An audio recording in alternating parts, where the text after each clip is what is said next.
வாங்க கைஸ் போகலாம். மூன்று வருஷம் எவ்வளோ டிஃப்ரெண்ட்டாக இருக்கு உங்களுக்கு இந்த ரெண்டு கேரக்டர்ஸுமே?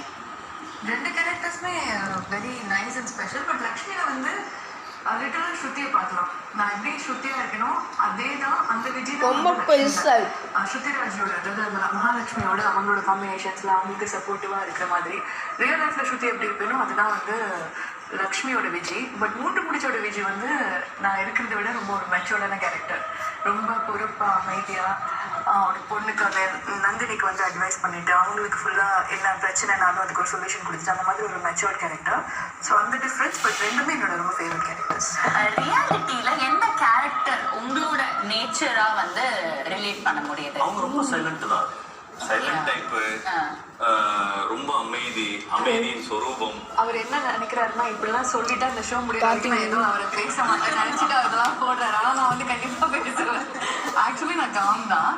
பட் இந்த ஜென்ரலாக இருக்கிறது ரொம்ப க்ளோஸ் சர்க்கிளில் வந்து நான் கொஞ்சம் நாட்டி தான் என் ஃப்ரெண்ட்ஸ் கிட்ட நிறைய விளையாடுவேன், சுட்டித்தனம் பண்ணுவேன். சண்டை கோழி மீரா ஜாஸ்மின் பார்த்துருக்கீங்களா?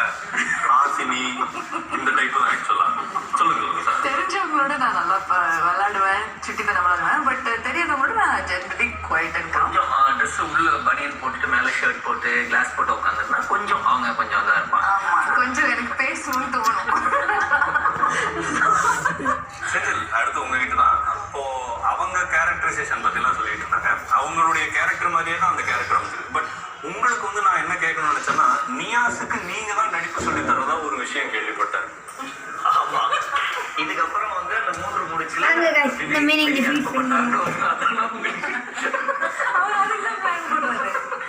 எபிசோடுக்கு அப்புறமாவே வரும்னு நினைக்கிறேன்.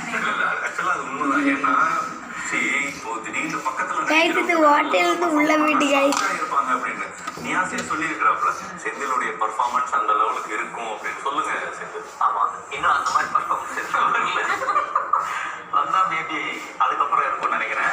இல்லை, அது ரொம்ப டெடிக்கேட்டட். அவர் ஒரு சீன்லையுமே ஒரு இப்போ கொடுத்தாலும் வச்சுக்கோங்க, அந்த பெஸ்ட்டாக என்ன பண்ணணும், எப்படி கிரியேட்டிவாக எக்ஸ்ட்ரா என்ன பண்ணணும்னா பண்ணுவார். ஒரு சீனில் மாவெல்லாம் இருக்கும், மாவு வந்து ஜஸ்ட்டு அவர் மேலெல்லாம் பூசிக்கிட்டு ஒரு அவ்வளோ ஒரு நல்ல சீன் அவருக்கு கொடுத்தாங்க. ஸோ அதில் வந்து ஃபுல் டெடிக்கேஷன். அதெல்லாம் சும்மா நடிச்சுட்டு தான் இருந்தோம். ஆனால் அவர் மாவுக்குள்ளே விழுந்து நடிச்சார். நல்ல கையை நான் காலால் நடத்திட்டு அந்த ரொம்ப நன்றி. நான் சொன்னேன் இல்லையா, பாசிட்டிவ் எனர்ஜி வந்து குடோனா இருப்பாங்க அவங்க. இல்லைம்மா, இது பாசிட்டிவ் எனர்ஜியா எனக்கு தெரியல. வரும்போது அங்கே கிரீன் ரூம்ல இதெல்லாம் சொல்லி கூட்டிட்டு வந்தாங்க.